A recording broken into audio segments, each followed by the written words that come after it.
I think Russia and Ukraine, I think they're coming along, we hope. Very fragile. That's a big honor if I can do it. I think we're pretty close. Before departing for Italy, President Trump expressed optimism about ongoing negotiations to end the war in Ukraine. It comes as Russian authorities say a senior Russian military commander was killed in an apparent car bombing in a Moscow suburb. That bombing occurred hours after Russia launched a second round of new strikes, unleashing more than 100 drone attacks overnight across Ukraine, despite Trump's plea on Truth Social for Vladimir to stop. And today, the president's special envoy, Steve Witkoff, is in Moscow to speak with Vladimir Putin directly after larger negotiations led by Secretary of State Marco Rubio broke down earlier this week. Joining us now, NBC News international correspondent Danielle Hamamdjian and New York Times diplomatic correspondent Michael Crowley. Welcome to you both. Danielle, you first here. This is Witkoff's fourth meeting with Putin. What are we learning? What are we expecting? Yeah, well, straight away as they met, and you just saw it there, it certainly appeared to be a warm greeting between the two, though Trump says his administration is putting a lot of pressure on Moscow. It was all smiles here, at least in front of the cameras. Vladimir Putin even welcoming Witkoff in English, not something we see very often. Compare this to the scene in the Oval Office between President Trump and the Ukrainian leader Volodymyr Zelensky. A Kremlin aide later said their meeting lasted 3 hours. It was described as constructive and very useful, and among the issues discussed, the possibility of resuming direct talks between Russia and Ukraine. We know, of course, that one of the biggest sticking points is the Crimean Peninsula, which Russia illegally annexed back in 2014. Various media reports suggest the U.S. would be ready to formally recognize Crimea as Russian territory, which is a red line for Ukraine, Alex.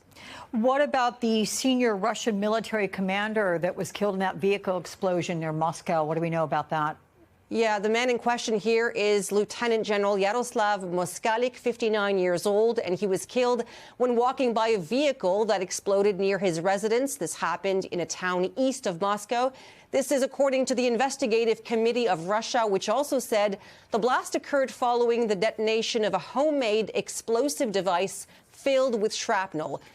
He's not the first high-ranking Russian military figure to be killed since Russia invaded Ukraine 3 years ago now.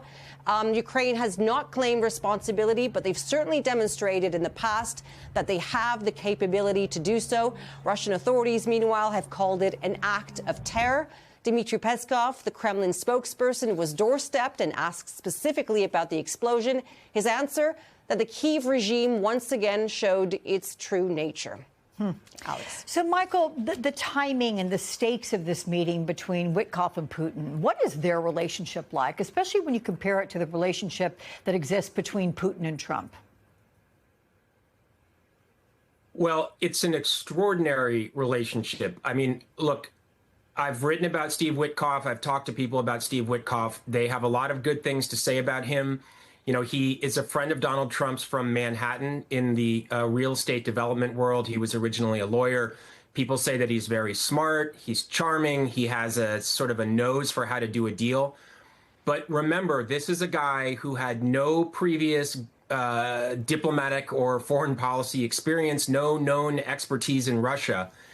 And he is meeting with one of the most ingenious, crafty, manipulative, deceptive leaders on the world stage, just coming in cold to this. It's astounding. And they seem to have had very warm conversations and meetings. You know, Witkoff came out of those first couple ones saying that he was becoming, I think he said he was building a friendship with Putin. It was all positive. And so the question is, you know, is that a good thing or a bad thing? A lot of people would say, it looks to me, a lot of people would say this, a lot of Russia experts I talked to would say it looks to them like Witkoff is getting played. Putin is an extremely sophisticated guy. But people would say, in Trump's defense, look, we got to get a deal done. We got to end this war. And it requires having a constructive dialogue with the Russian leader. But last thing I'll say here is, you know, it looks like Putin is showing himself very visibly and conspicuously willing to talk. and showing himself to be interested in peace. But he, even with an incredibly favorable deal on the table, he's still not biting. I think he wants even more. Yeah, well, talk is one thing, actions are another. Is there any scenario, Michael, in which Putin will listen to a social media post from Donald Trump when he says on Truth Social, Vladimir, stop? By the way, notable that he refers to him directly as Vladimir, which indicates a friendliness between them, a familiarity at minimum.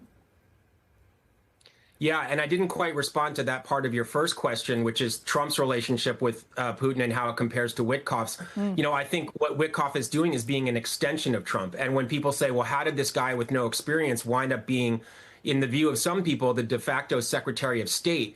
What you hear is that Trump trusts him completely, and he's acting as, you know, Trump's alter ego here. And Trump does have a friendly relationship with Putin going back many years. It's clear that Trump admires Putin and wants to be friends with him. I think what's interesting about what's happening now is you got a sense that Trump may have thought, if I get elected, my buddy Vlad and I are going to end this war and get peace prizes and, you know, kind of take a victory lap.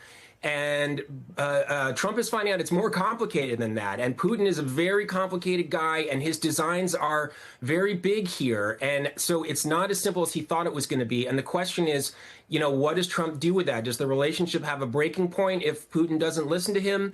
Or does Trump essentially accept it and move on to something else? We will see, that is for sure. With your help, Michael Crowley, thank you so much. Danielle Hamabjan before that as well. Thank you.